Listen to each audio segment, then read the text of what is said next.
Welcome students, welcome to Manabadi videos. So demanding video ఇది ఏంటంటే rank versus college అనేది ఎంత వస్తుంది అని ఏపీ ఎంసెట్ స్టూడెంట్స్ చాలామంది కామెంట్స్ పెట్టినారు. ఆల్మోస్ట్ ఒక 100 పైన కామెంట్స్ దాని గురించే ఉన్నాయి. అయితే చాలామంది కూడా ఈ ర్యాంక్ వర్సెస్ కాలేజ్ దీనిపైన ఇప్పుడు మనబడిలో ఒక టూల్ ఉంది, ర్యాంక్ వర్సెస్ కాలేజ్ అని చెప్పి. ఇప్పుడు నేను అదే చూపిస్తున్నాను. సో దీన్ని ఉపయోగించి చాలామంది ట్రై చేశారు.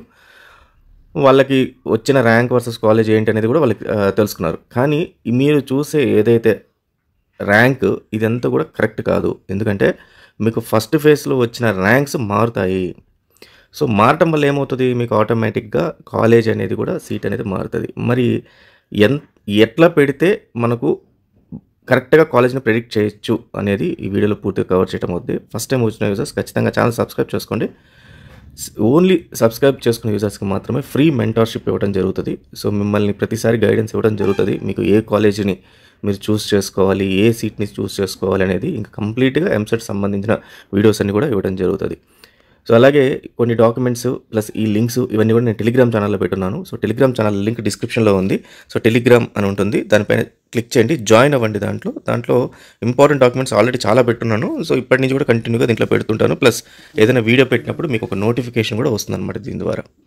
సో ఫైన్ స్టూడెంట్స్, సో ముందుగా మీరు తెలుసుకోవాల్సింది ఏంటంటే మనకు ఏపీ మొన్న జరిగిన ఎంసెట్ రిజల్ట్స్లో 18,000 మంది ఆఫ్ ఇంజనీరింగ్ ఎంపీసీకి సంబంధించిన వాళ్ళ 18,000 మంది ర్యాంక్ ఆపేశారు.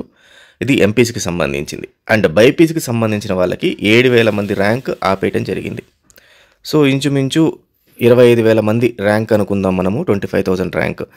సో ఎక్కువ ర్యాంకే తీసుకుంటున్నాను, 18,000 తీసుకోవాలి కాబట్టి నేను ఇంకొక 7,000 ఎక్స్ట్రానే తీసుకుంటున్నాను. సో బైపీసీ వాళ్ళకి 10,000 అనుకోండి. సో బైపీసీ వాళ్ళకి సపరేట్గా కాలేజ్ ఇక్కడ ఉంది, దీంట్లోనే కాలేజ్ ప్రెడిక్టర్, దాని వాళ్ళకి కూడా 10,000 ర్యాంక్ ఉంది. సో ఇప్పుడు ఏంటంటే 25,000 మంది ర్యాంకులు ఆపేసి ఉన్నప్పుడు మీకు ఆటోమేటిక్గా ఏమవుతుంది, ఈ 25,000 ర్యాంక్ మళ్ళీ సెకండ్ ఫేజ్ రిజల్ట్స్ అప్పుడు రిలీజ్ చేసినప్పుడు 25,000 మంది మళ్ళీ యాడ్ ఆన్ అవుతారు. సో వీళ్ళు యాడ్ ఆన్ అయినప్పుడు ఏమవుతుంది, మీ ర్యాంక్ ఏదైతే ఉంటుందో ఈ ర్యాంక్ పెరగటం కానీ లేదా తగ్గటం కానీ జరుగుతుంది. అంటే ఉదాహరణకి 62,000 అనేది మీ ర్యాంక్ అనుకుంటే, నెక్స్ట్ మీకన్నా వచ్చే వాళ్ళ ర్యాంక్ వాళ్ళది ఎక్కువ ర్యాంక్ వచ్చిందంటే అప్పుడు ఆటోమేటిక్గా మీరు 65,000 అవ్వచ్చు, లేదా వాళ్ళకి తక్కువ ర్యాంక్ వస్తే మీరు ఆల్మోస్ట్ 59,000 కన్నా పోవచ్చు అనమాట. సో ఈ రకంగా ర్యాంకింగ్ సిస్టమ్ అనేది పైకి కిందకి అనేది నడుస్తుంది. ఈ సెకండ్ ఫేజ్ ర్యాంక్స్లో మనకు ఎగ్జాక్ట్గా తెలుస్తుంది. అయితే దీనికి ముందే మనం అజ్యూమ్ చేయొచ్చు. ఎట్లా అజ్యూమ్ చేయొచ్చు అంటే 7:1 రేషియోలో, గుర్తుపెట్టుకోండి, 7:1 రేషియోలో ఇప్పుడు ర్యాంకులు అనేవి పెరుగుతాయి. అంటే ఒక ర్యాంక్కి 7 ర్యాంకులు అటు కానీ ఇటు కానీ పడతాయి. సో మనం ఏం చేస్తామంటే ఇదే ప్రాసెస్లో మీకు వచ్చిన ర్యాంక్కి ఒక అప్ టు ఒక 5,000 ర్యాంక్స్ దాకా, 1,000 to 5,000 ర్యాంక్స్ దాకా మనం తీసుకుంటాం అనమాట. సే ఫర్ ఎగ్జాంపుల్ మీకు 62,000 ర్యాంక్ వస్తే మనం దీన్ని తక్కువ ర్యాంక్ తీసుకున్నాం అనుకోండి, సో ఎక్కువ ఆప్షన్స్ అనేవి వస్తాయి మనకు. అంటే 62,000 ర్యాంక్కి ఇంకొక 3,000 4,000 తగ్గించి 59,000 ర్యాంక్ తీసుకుంటే మనకు ఎక్కువ ఆప్షన్స్ అనేది వస్తాయి. అదే 62,000కి 65,000 తీసుకొని చేసుకుంటే తక్కువ ఆప్షన్స్ వస్తాయి మనకు కాలేజెస్ లిస్ట్. కాబట్టి మీరు ఏం చేయాలంటే 59,000 ర్యాంక్ తీసుకోవాలి, 65,000 తీసుకోవాలి, తర్వాత కాలేజ్ అనేది ప్రిడిక్ట్ చేయాలి. సో నేనేంటంటే 59,000 ర్యాంక్ తీసుకోండి, 59,000 ర్యాంక్ ఎక్కువ కాలేజీలు వస్తాయి కాబట్టి, సో ఈ ర్యాంకుల్లో నుంచి మీకు 62,000 ర్యాంక్ వాళ్ళకు కూడా ఉంటుంది కాబట్టి మీకు అదొక యూజ్ అవుద్ది.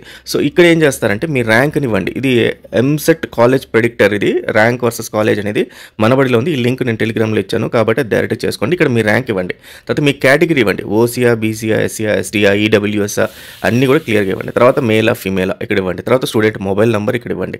ఇక్కడికి ఇచ్చేసి స్టూడెంట్ సిటీ ఇచ్చేసేసి తర్వాత ఇక్కడ సబ్మిట్ అని క్లిక్ చేయండి. సో ఇక్కడేమో కాలేజ్ నేము, తర్వాత కోర్సు, డిస్ట్రిక్ట్ ఇవన్నీ ఉన్నాయి. ఇవి ఏమి సెలెక్ట్ చేసుకోకండి ముందు టైం బీయింగ్కి. మీకు ఏ కాలేజ్, ఏ కోర్స్ ఏది కావాలన్నా కూడా దెన్ సబ్మిట్ పైన క్లిక్ చేయండి. సో సబ్మిట్ పైన క్లిక్ చేయగానే ఏమవుతుందంటే మీకు టోటల్గా ఉన్న కాలేజెస్ ఏవైతే ఉన్నాయో మనకు 2024 బేస్డ్ ప్రకారం ఏ కాలేజ్లో ఎంత క్లోజింగ్ ర్యాంక్ అనే దీనిపైన ఇక్కడ మనకు తెలుస్తుంది. సో అన్నీ కూడా కాలేజ్ నేమ్తో ఇక్కడ సార్ట్ అయి ఉన్నాయి అనమాట, మనకు కాలేజ్ నేమ్తో వచ్చున్నాయి. సో కాలేజ్ నేమ్తో ఇక్కడ చెక్ చేసుకుంటే అగ్రికల్చరల్ ఇంజనీరింగ్ అని చెప్పి, తర్వాత ఆర్టిఫిషియల్ ఇంటెలిజెన్స్ అని చెప్పి, ఆ తర్వాత అట్లా మనకు కాలేజ్ నేమ్ కోర్స్ నేమ్తో మనకు సార్ట్ అయి ఉన్నాయి కాబట్టి సో మీకు కోర్స్ నేమ్ ద్వారా అన్నీ వస్తాయి. సో ఇక్కడ డీటెయిల్స్ చూస్తే మీకు Kakinada institute of technology and science, ఇది ఎక్కడ ఉంది కాకినాడ, దీని డిస్ట్రిక్ట్ పేరు ఏంటి, తర్వాత ఇది ఎప్పుడు ఎస్టాబ్లిష్, ఇది కూడా చాలా చాలా ఇంపార్టెంట్. మన కనీసం 15 ఏళ్ల నుంచి 20 ఏళ్ల మధ్యలో మనకు ఇది ఎస్టాబ్లిష్ అయ్యిందంటే ఒక స్టాండర్డ్ అనేది ఫామ్ అయి ఉంటుంది. కాబట్టి వాటికి ప్రయారిటీ ఇవ్వటము, తర్వాత కాలేజ్ కోడ్ ఖచ్చితంగా అది నోట్ చేసుకోవటము, తర్వాత కోర్స్ కోడ్ ఏంటి అనేది నోట్ చేసుకోవటము, తర్వాత లాస్ట్ ర్యాంక్ ఎంత వచ్చిందో అది నోట్ చేసుకోవటం. దాని ఈ ఫీజు అనేది మళ్ళీ మనకు ఇయర్ పెరగనుంది. కాబట్టి ఈ ఫీజుకి ఇంకొక 30 to 50% యాడ్ చేసుకోండి ఫీజు ఏదైతే వస్తుందో దానికి. సో దానివల్ల మీకు కరెక్ట్ డీటెయిల్స్ వస్తాయి. ఈ రకంగా మీరు టోటల్గా మీకు వచ్చిన ర్యాంక్ ప్రకారము ఎక్కడ కాలేజ్లో సీట్ వస్తుంది, ఏ కోర్సులో వస్తుందో తెలుస్తుంది. లేదు నాకు పర్టికులర్గా ఏదైనా ఒకటే కాలేజ్ కావాలి, ఫర్ ఎగ్జాంపుల్ నాకు ఎస్ఆర్ఎం కావాలి అనుకుందాం అనుకోండి. సో ఎస్ఆర్ఎం దగ్గరికి పోయి కాలేజ్కి వెళ్ళేసేసి మనం ఎస్ఆర్ఎం సెలెక్ట్ చేసుకోవటమే. సో ఇక్కడ ఎస్ఆర్ఎం యూనివర్సిటీ ఏపీ అని ఉంది. సో ఎస్ఆర్ఎం యూనివర్సిటీ ఏపీ పైన సెలెక్ట్ చేసుకుంటాను. సెలెక్ట్ చేసుకుని సబ్మిట్ అని క్లిక్ చేస్తాను. సబ్మిట్ అని క్లిక్ చేస్తే so SRM university last year అసలు క్లోజింగ్ ర్యాంక్స్ ఏంటి అని మనకు ఒక్కొక్క కోర్సుకి ఎంతెంత క్లోజింగ్ ర్యాంక్ వచ్చిందో తెలుస్తుంది. For example SRM university last year civil ఇంజనీరింగ్కి వచ్చేసరికి లాస్ట్ ర్యాంక్ 15,150కి క్లోజ్ చేసింది. అలాగే మనము సివిల్ ఇంజనీరింగ్ అంటే ఇక్కడ 2 ఉన్నాయి చూడండి. ఇక్కడ ఇది ఒకటి వచ్చేసి phase 1 కౌన్సిలింగ్, ఇంకోటి వచ్చేసి phase 2 కౌన్సిలింగ్. సో ఇక్కడ మీరు phase 2 కౌన్సిలింగ్ తీసుకోండి. 27,300 దగ్గర క్లోజ్ అయింది SRM university last time civil ఇంజనీరింగ్కి.